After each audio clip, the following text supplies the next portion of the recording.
도피 생활을 하던 정태수 전 한보그룹 회장의 넷째 아들 정한근 씨가 해외 도피 21년 만에 붙잡힌 과정이 공개됐습니다. 영문 이름 4개로 캐나다와 미국의 영주권, 시민권을 취득해 신분을 세탁했습니다. 전 남편 살해 사건의 피의자 고유정이 경찰의 신상 공개 결정을 취소해달라며 소송을 제기했던 사실이 확인됐습니다. 가족들이 고통받는다는 이유였습니다. 단독 보도합니다.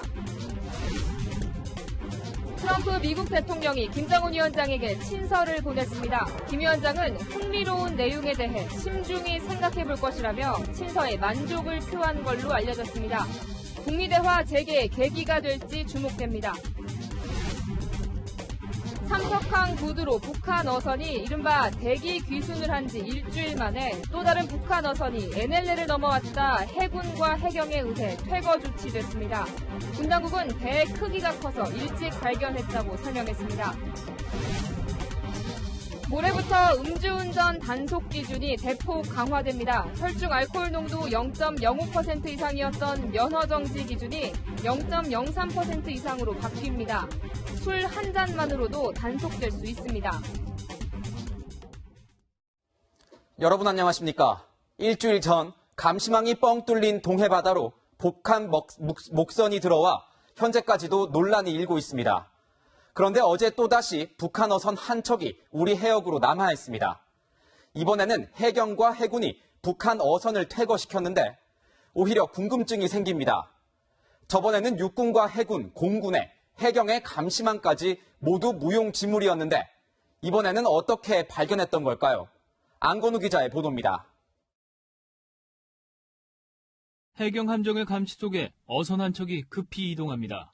어제 오전 9시쯤 북방 한계선 NLL을 넘어온 북한 어선입니다. 해군 초계기가 NLL에서 남쪽으로 50km, 독도 북동쪽 115km 지점에서 발견했습니다.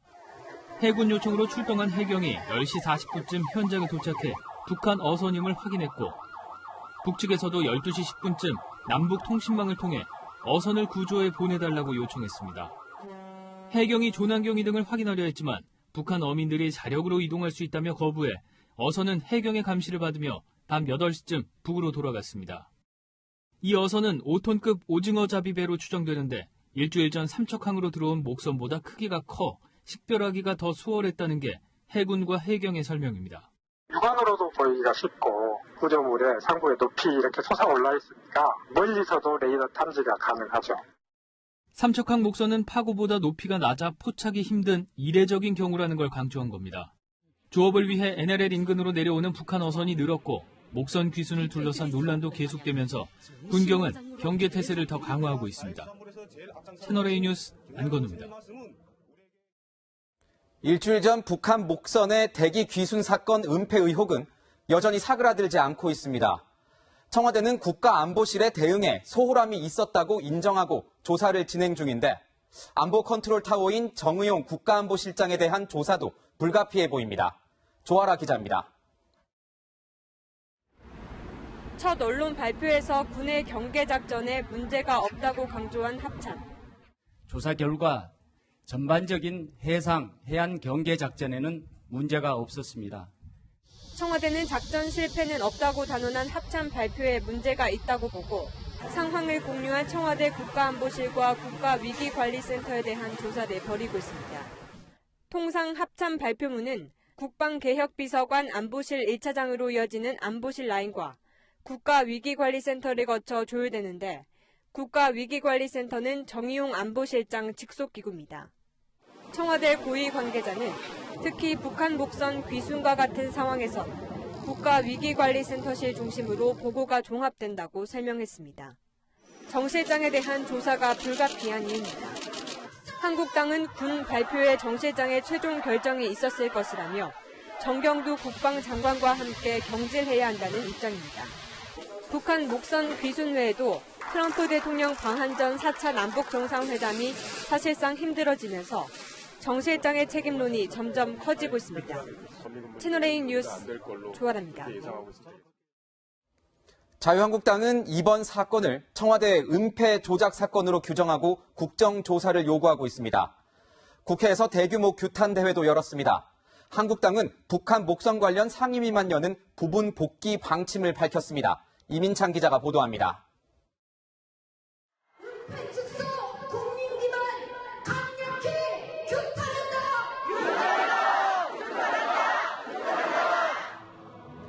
국회 본관 앞에 모인 자유한국당.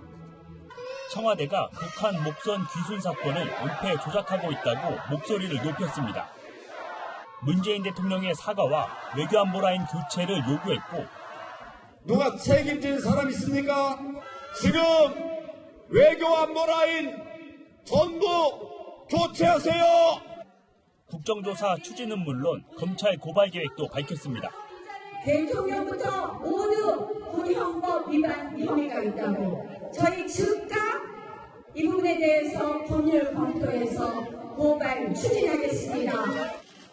바른미래당도 구렁이 담 넘어가듯 지나갈 일은 아니다라며 국정조사 요구에 동참했지만 민주당은 상임위에서 논의하면 된다고 선을 그었습니다. 한국당은 내일 국회 본회의에 참여할지 등은 추가 협상이 필요하다면서도 북한 목선과 관련한 운영위, 국방위 등 상임위는 열자는 입장입니다. 내일은 삼척항을 직접 방문하고 당시 해안경계 작전을 폈던 육군 8군단도 항의 방문할 계획입니다. 채널A 뉴스 이민철입니다. 네, 김정은 위원장이 트럼프 대통령의 친서를 받았다고 북한이 보도했습니다. 시진핑 주석의 방북이 끝났고 28일과 29일엔 G20 정상회의가 열리죠. 그 사이에 미묘한 시점에 친서를 받았다고 공개한 겁니다. 김 위원장은 훌륭한 내용, 흥미로운 내용이라며 미국과의 협상 재개 의지를 내비쳤습니다. 김철중 기자입니다. 조선중앙통신은 트럼프 미국 대통령이 친서를 보냈다며 김정은 위원장이 친서를 읽는 사진을 함께 공개했습니다. 김 위원장은 훌륭한 내용이 담겨 있다며 만족했고 흥미로운 내용을 신중히 생각해 볼 것이라고 밝혔습니다. 친서를 받은 시점은 공개되지 않았지만 김 위원장이 트럼프 대통령에게 보낸 친서의 답신 형태로 보입니다. 트럼프 대통령은 지난 11일과 17일 잇따라 친서를 받은 사실을 공개하며 아름다운, 따뜻한, 멋진 등의 표현을 썼습니다. 북한이 북중 친선 관계를 강조한 직후 트럼프의 친서를 공개한 것은 미중, 한중 정상회담에 앞서 미국과의 대화 의지를 내비친 것으로 해석됩니다. 트럼프와의 협상을 성공적으로 만들어주기 위해서 북미 간의 협상에 정말 전향적으로 나서고 있다는 북한의 태도를 보여준 거라고 봐야 되겠습니다. AP통신은 백악관이 친서에 대한 확인을 거절했다고 보도했습니다. CNN 역시 소식통을 인용해 친서에 비핵화 협상의 세부 내용 등 실질적 내용은 빠져 있다고 전했습니다. 이런 가운데 이번 주 방한하는 스티브 비건 미 국무부 대북 특별대표가 방한 기간 중 북측과 실무 협상에 나설 수 있다는 관측도 나옵니다. 채널A 뉴스 김철중입니다. 네, 트럼프 행정부의 대중 강경파인 슈라이버 미국 국방부 차관보를 채널A가 단독으로 만났습니다. 북한과 밀착하는 중국을 향해 대북 제재에 구멍을 내지 말라고 경고하면서 우리 정부에는 화웨이를 쓰는 나라와 민감한 정보를 공유할 수 없다며 제재에 동참해 줄 것을 요구했습니다. 워싱턴에서 김정한 특파원입니다. 슈라이버 차관보는 북중 밀착이 대북 제재 완화로 이어져서는 안 된다는 점을 분명히 했습니다. We think China can do more and can do better. Part of it is North Korea is evolving in their own tactics and things they're doing to evade sanctions. 중국 화웨이에 대한 거래 제한에 한국 정부와 기업들이 동참해야 한다는 사실상의 요구도 공개적으로 했습니다.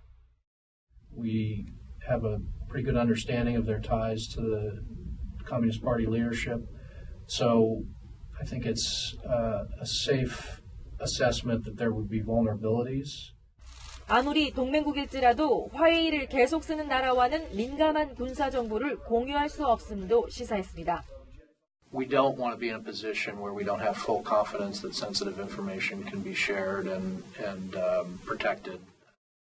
최근 미국 국방부가 인도태평양 보고서에서 대만을 국가로 지칭한 것은 중국이 함께 맞설 중요한 안보 동맹으로 삼겠다는 뜻으로 해석됩니다.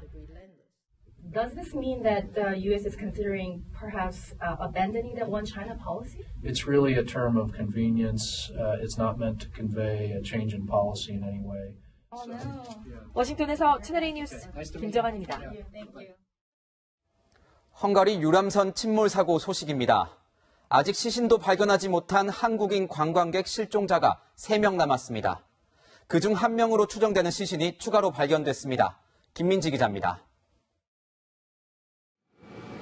유람선 침몰 사고 실종자로 보이는 시신이 발견된 건 현지 시간 어젯밤 10시쯤. 허블레니아호 인양 다음 날 60대 남성 탑승객의 시신이 수습된 지 열흘 만입니다. 사고 현장에서 30km 떨어진 다뉴브강 하류 체펠섬 지역에서 한 어부가 발견해 경찰에 신고했습니다. 정부 신속 대응팀 관계자는 귀걸이를 착용한 걸로 봐선 여성인 것 같다고 설명했습니다. 현재 남은 실종자는 3명, 모두 여성으로 알려져 있습니다. 헝가리 당국과 정부 측은 신원 확인 작업을 벌이고 있습니다. 선박 인양 후에도 실종자 수색을 계속하고 있는 헝가리 당국은 사고 원인 규명에 주력하고 있다고 말했습니다. A büntetőeljárást a magyar büntetőeljárási törvény szerint le kell folytatnunk. Minden egyes részletét, amely a katasztrófához vezetett, fel kell derítenünk, és a bűnösség. 그러나 현지 언론들은 연일 오르반 총리가 이끄는 헝가리 정부와 바이킹 선사 측의 유착 의혹을 제기하는 등 부실 조사 가능성을 우려하는 보도를 내놓고 있습니다. 채널A 뉴스 김민지입니다. 회사 돈 수백억 원을 빼돌린 혐의로 쫓기다 해외에서 붙잡힌 한보그룹 회장의 넷째 아들 정한근 씨 관련 소식입니다. 21년간의 도피 행적이 드러났는데 그야말로 신분 세탁의 결정판입니다. 성혜랑 기자의 보도입니다. 해외 도피 21년 만에 붙잡힌 한보그룹 회장의 넷째 아들 정한근 씨. 에콰도르는 왜 가신 거예요? 조력자 있으셨어요? 정 씨는 지난 1998년 320억 원대 회사 자금을 횡령한 혐의로 수사를 받다가 해외로 도주했습니다. 정 씨는 본인 이름이 아닌 다른 사람의 이름을 이용해 살고 있었던 것으로 확인됐습니다. 캐나다 시민권을 가진 고교 동문의 이름을 조금씩 바꿔 영문 이름 4개로 만든 뒤 캐나다와 미국의 영주권, 시민권을 차례로 얻은 겁니다. 아울러 지난 2011년에는 대만계 미국인과 결혼하며 미국 시민권을 얻었습니다. 이어 정 씨는 지난 2017년 에콰도르로 출국한 뒤 유전 개발 사업을 하며 지냈지만 닷새 전 미국으로 떠나려다 경유지인 파나마에서 검찰에 덜미를 잡혔습니다. 이륙 1시간 전 에콰도르 정부로부터 출국 사실을 통보받은 검찰이 파나마 이민청에 협조를 요청했고 공항 내 보호소에서 정 씨의 신병을 확보한 겁니다. 검찰은 정 씨를 상대로 빼돌린 회사 돈을 어디에 사용했는지, 해외 도피 자금은 어떻게 마련했는지 등을 캐물을 방침입니다. 채널A 뉴스 성일환입니다. 사실 정한근 씨 수사의 몸통은 아버지 정태수 회장입니다. 1997년 IMF 외환 위기에 시작이 된 한보 사태의 핵심, 정 회장은 12년째 잠적 중입니다. 검찰은 정 회장의 행적을 뒤쫓고 있습니다. 이어서 권솔 기자입니다. 정태수 한보그룹 회장의 넷째 아들이자 한보그룹 부회장이었던 정한근 씨. 아버지의 행방에 대해서는 입을 굳게 닫았습니다. 아버지인 정태수 전 회장 어디 있는지 알고 계시나요? 정태수 회장은 지난 1997년 한보그룹 부정대출 당시 뇌물 등의 혐의로 징역 15년형을 확정받은 뒤 지난 2002년 사면 복권됐습니다. 사업을 하다 보면 돈이 적기에 필요하기 때문에 은행 대출이 약 한 5조 가까이 되는 걸로 알고 있습니다. 지난 2007년에는 횡령 혐의로 다시 재판에 넘겨져 징역형을 선고받았지만 재판 도중 해외로 도피했습니다. 검찰은 이와 관련해 정 회장의 신분 세탁 가능성을 배제하지 않고 있습니다. 아들 정 씨가 다른 이름으로 신분을 세탁한 만큼 비슷한 수법을 사용했을 것이라는 겁니다. 검찰은 정 회장의 행적과 관련해 아들인 정 씨를 조사하고 있습니다. 채널A 뉴스 권솔입니다. 네, 다음 소식입니다. 전 남편 살해 사건의 피의자 고유정은 경찰의 신상 공개 결정에도 철저히 얼굴을 가려왔죠. 그런데 고유정이 신상 공개 결정을 취소해달라며 소송까지 제기했었던 걸로 확인됐습니다. 이윤우 기자의 단독 보도입니다. 경찰의 신상 공개 결정 후에도 고유정은 머리카락으로 철저히 얼굴을 가렸습니다. 경찰에 줄곧 아들을 위해서라도 얼굴만은 공개할 수 없다고 주장한 것으로 알려졌습니다. 그런데 고유정이 제주지방경찰청장을 상대로 신상 공개 결정을 취소하라는 소송까지 제기한 사실이 확인됐습니다. 신상 공개 결정 이틀 뒤입니다. 집행정지 신청을 낸 데 이어 법원에 신상 공개 결정 자체를 취소하라는 소송을 잇따라 제기한 겁니다. 법원 관계자는 신상 공개가 결정된 흉악범 중 공개 결정을 취소해달라고 소송을 낸 건 고유정이 처음이라고 말했습니다. 법원은 고유정의 소송 이유 등을 물으려고 했지만 고유정은 소송을 제기한 지 사흘 만에 돌연 취하했습니다. 소장을 접수한 지난 7일 오후 자신의 얼굴이 취재진 카메라에 포착되자 소송을 접은 것으로 보입니다. 양형에 있어가지고도 반성하지 않는 태도로 보일 수가 있어서 취하를 한 부분도 있다고 생각이 듭니다. 이런 가운데 고유정의 엄벌을 촉구하며 살해된 전 남편 유족이 올린 국민청원에 20만 명이 참여했습니다. 채널A 뉴스 이윤우입니다. 네, 서울 강남의 한 클럽 앞에서 여성 피트니스 모델이 남성들을 폭행해 현장 체포된 소식 어제 전해드렸는데요. 이 모델 류모 씨가 피해자에게 사과한 걸로 전해졌습니다. 경찰은 조만간 류 씨를 소환할 계획입니다. 정다은 기자가 취재했습니다. 유명 피트니스 여성 모델인 류모 씨. 서울 강남의 한 클럽 앞에서 남성 2명에게 폭력을 행사한 혐의로 입건됐습니다. 남자분들 막 태우고 막 그러고 다닐 때 너무 이거 들어가신 것 같아요. 류 씨는 현장에서 현행범으로 체포된 뒤 경찰서로 연행돼 조사를 받았습니다. 류 씨는 남성에게 다가가 담배를 요구하고 남성의 목을 깨문 혐의를 받고 있습니다. 또 이를 말리는 다른 남성의 뺨도 때린 것으로 알려졌습니다. 류 씨는 경찰 조사를 마친 뒤 피해 남성을 찾아가 사과한 것으로 전해졌습니다. 피해 남성은 미안하다고 사과하고 치료비 지급을 약속했다며 원활하게 합의했다고 말했습니다. 이와 관련해 경찰은 류 씨를 일단 귀가 조치시켰다며 아직 남성들이 처벌 여부에 대한 입장을 밝히지 않았다고 말했습니다. 경찰은 조만간 류 씨를 소환해 폭행 경위 등을 조사할 계획입니다. 채널A 뉴스 정다은입니다. 네, 모레부터는 술을 한 잔만 마시더라도 음주운전 단속에 걸릴 수 있습니다. 단속 기준이 대폭 강화되기 때문인데요. 또 술을 마시고 사망사고를 내면 최고 무기징역까지 구형됩니다. 공태현 기자가 보도합니다. 영장 영상이 한방수치하셨고요. 단속수치는 안 나왔지만 기존에는 혈중 알코올 농도가 0.05% 미만이면 훈방 조치됐지만 올해부터는 면허 정지 처분을 받게 됩니다. 개정된 도로교통법에 따르면 혈중 알코올 농도 0.03% 이상이면 면허가 정지되고 0.08% 이상이면 곧바로 면허가 취소됩니다. 또 면허 정지 수치로 2번 적발될 경우 면허는 자동 취소됩니다. 음주 당일 음주운전뿐 아니라 다음 날 술이 완전히 깨지 않는 상태의 숙취 운전에 대한 관심이 필요합니다. 검찰 수사와 재판 과정에서의 조치도 강화됩니다. 검찰은 혈중 알코올 농도가 면허 취소 수준인 상태로 중대한 교통사고를 내면 구속수사하고 재판부에 최고 무기징역까지 처벌을 요청하게 됩니다. 검찰은 또 음주 교통사고를 내고도 처벌을 피하기 위해 도망치다가 적발되면 최고 무기징역을 구형할 계획입니다. 경찰은 모레부터 2달간 전국에서 음주운전 특별단속을 벌일 계획입니다. 채널A 뉴스 공태현입니다. 네, 어제 서울에서 자전거를 타던 50대 남성이 심근경색으로 쓰러지는 사고가 있었습니다.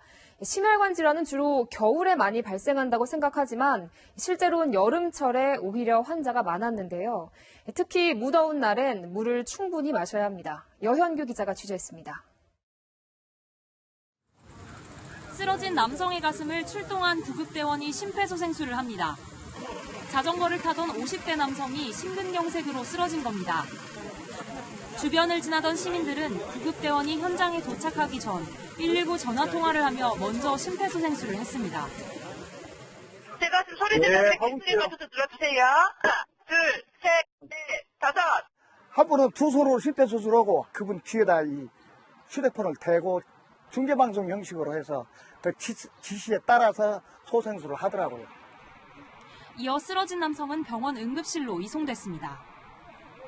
전문가들은 심근경색 등 심혈관 질환이 여름철에도 위험하다고 지적합니다. 실제 지난 2017년에는 겨울보다 여름에 급성 심근경색으로 병원을 찾는 환자가 더 많았습니다. 땀을 많이 흘리게 되니까 탈수 현상도 심해지고 혈액 점도가 높아지면서 심근경색의 발생 가능성이 더 높아진다. 전문가들은 여름철 야외 활동을 할 때는 물을 충분히 마셔야 한다고 조언했습니다. 채널A 뉴스 여영교입니다. 네, 스포츠 속에 숨겨진 과학을 체험해보는 쇼미더스포츠입니다. 요즘 암벽 등반하는 분들 많죠. 수직에 가까운 절벽을 오르는 것 상상만으로도 아찔한데 손가락 힘에 달려 있습니다. 이민준 기자가 체험해봤습니다. 직각에 가까운 아찔한 절벽을 오르는 도전. 잡을 곳 하나 없는 암벽 등반은 보는 이들의 간담을 서늘하게 만듭니다. 암벽을 오르기 위해 무슨 힘이 필요할까? 기자가 직접 전문가와 함께 암벽 등반에 도전했습니다. 안전을 위한 각종 장비를 착용하고 기본 자세를 배웁니다. 한 스텝만 이쪽으로 한번 올려볼 수 있겠습니까? 오, 좋아요. 지금 했던 동작을 계속 반복해서 저기까지 가시면 됩니다. 끝까지. 출발하세요. 목표 지점까지는 7m 정도 되는데요. 제가 직접 실제 암벽을 올라가 보겠습니다. 몸을 지탱할 최적의 포인트를 손의 감각으로 찾아내고 다리 힘을 이용해 한 발 한 발 올라가야 합니다.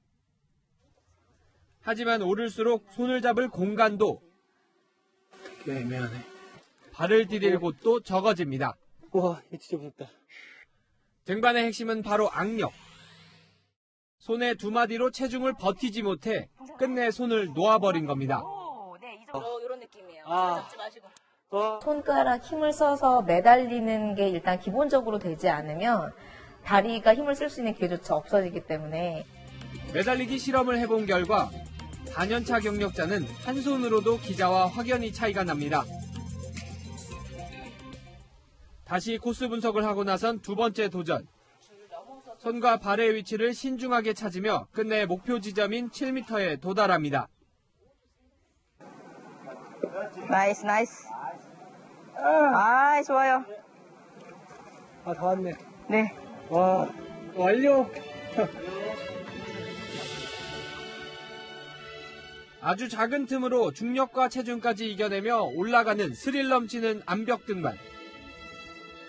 쇼미더스포츠입니다. 트럼프 대통령이 또다시 성추문에 휩싸였습니다. 20여 년 전 백화점 탈의실에서 트럼프 대통령에게 성폭행을 당할 뻔했다는 한 여성의 폭로가 나왔습니다. 이다혜 기자입니다. 미국 유명 잡지의 편집장을 지낸 작가 진 캐럴. 뉴욕 매거진에 기고한 글에서 1990년대 중반쯤 트럼프 대통령으로부터 성폭행을 당할 뻔했다고 폭로했습니다. With the president in a dressing room in Bergdorf. I fought. It was shocking. It was against my will. 캐럴은 백화점에서 우연히 마주친 트럼프가 자신에게 여성용 선물을 고르는 걸 도와달라고 부탁했다고 말했습니다. 이어 자신을 속옷 매장으로 데려가 탈의실로 밀어넣고 성폭행하려 했다고 주장했습니다. 트럼프 대통령은 즉각 반박했습니다.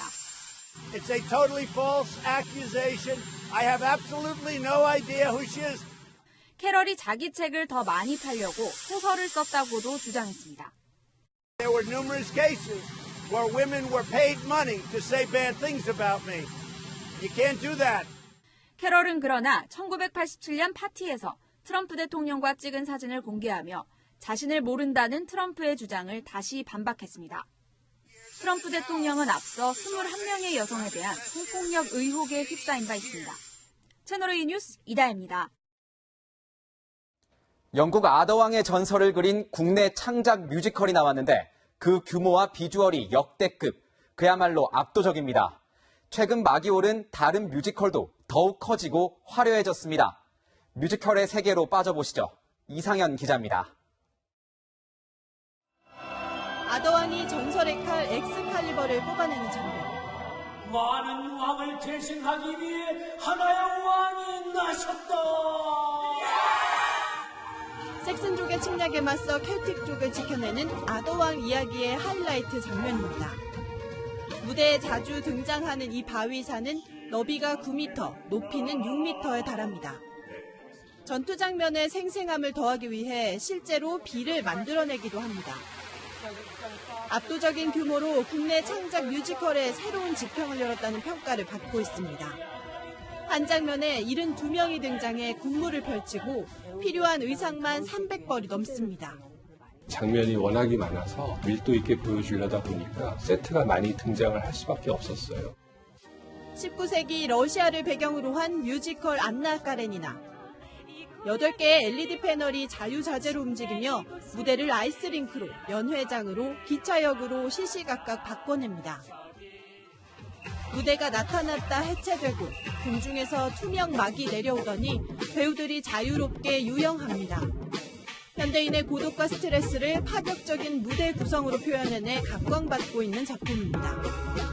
갈수록 화려해지고 정교해지는 무대 기술이 관객들을 더욱 즐겁게 만들고 있습니다. 채널A 뉴스 이상현입니다.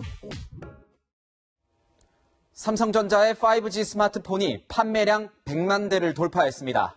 5G 서비스질이 좋았다기보단 통신사들이 고객을 한 명이라도 더 끌어오기 위해 경쟁적으로 보조금을 늘린 덕분입니다.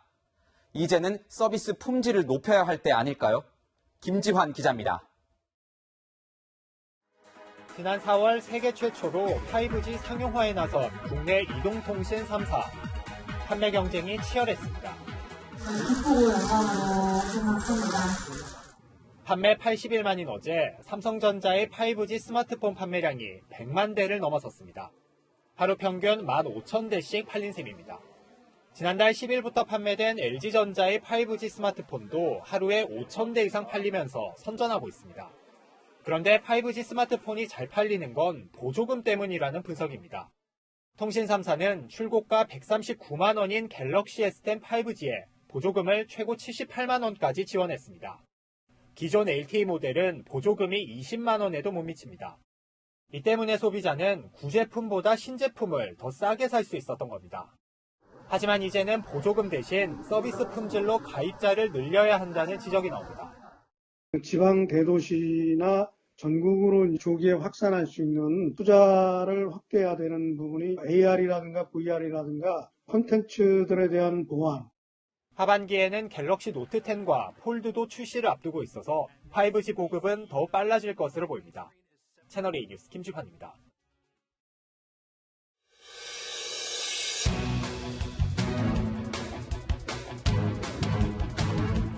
맨홀 뚜껑에 난 작은 구멍 사이로 다람쥐 한 마리가 빼꼼히 얼굴을 내밀고 있습니다. 독일의 한 맨홀 구멍에 머리가 끼어 꼼짝도 못하고 있는 겁니다. 결국 소방대원들이 출동했습니다. 대원들은 맨홀 뚜껑을 그대로 빼내 동물병원으로 가져갔습니다. 수의사가 마취제를 놓아 다람쥐를 진정시키고서야 무사히 구출할 수 있었습니다. 이탈리아 작가가 만든 예술 작품입니다. 서울시가 세금을 100억 원 넘게 들여 한강공원 곳곳에 설치한 겁니다. 애초 시민들이 앉거나 눕고 만져볼 수 있도록 기획됐는데 이 작품 위로 올라가는 사람들 때문에 골머리를 앓고 있습니다. 높이 8m에 이르는 거대한 작품을 타고 어른, 어린아이 할 것 없이 너도 나도 올라가는 겁니다. 올라가지 말라는 경고문도 소용없는 상황인데 자칫 사고라도 나지 않을지 걱정입니다. 뙤약볕에 이불을 들고 나온 아이들, 무슨 일일까요? 지난 19일 중국의 한 유치원에서 일어난 일입니다. 교사가 원생 2명이 낮잠을 안 자고 다른 아이들의 낮잠을 방해한다며 황당한 체벌을 했습니다. 무더운 날씨에 밖에서 이불을 덮게 한 겁니다. 당시 최고 온도는 33도였습니다. 외신에 따르면 이 체벌 장면이 SNS에 퍼지면서 해당 교사는 해고되고 유치원은 폐쇄 수순을 밟게 됐습니다. 지금까지 끝판 뉴스였습니다. 오늘 중부 지역이 30도 안팎까지 올라 더웠다면 내일은 내륙 대부분 지역으로 확대됩니다. 한낮에 서울이 32도까지 올라서 오늘보다 덥겠고요. 대전과 대구 31도, 경기도 광주는 33도까지 치솟을 것으로 예상돼 내일 오전 10시에는 일부 경기 동부 지역에 폭염주의보가 내려지겠습니다. 전국에 자외선이 무척 강하게 내리쬐겠고요. 오존 농도는 대부분 지역이 짙어지겠습니다. 내일도 휴대용 우산 챙기는 게 좋겠습니다. 새벽에는 일부 중부와 경북 북부에 5mm 미만의 비가 지나겠고요. 기온이 빠르게 오르는 오후에는 대기가 불안정해지면서 영서와 남부 내륙으로 5에서 30mm의 소나기가 돌풍과 벼락을 동반하며 요란하게 내리겠습니다. 수요일 제주와 남부에는 장맛비가 찾아오면서 때이른 더위는 한풀 꺾이겠지만 비 소식 없는 중부는 주 중반까지도 30도를 웃돌며 더운 날씨가 이어지겠습니다. 날씨였습니다. 네, 오늘 뉴스에이 준비한 소식은 여기까지입니다. 네, 저희는 다음 주 토요일 다시 찾아뵙겠습니다. 시청해주신 여러분 고맙습니다.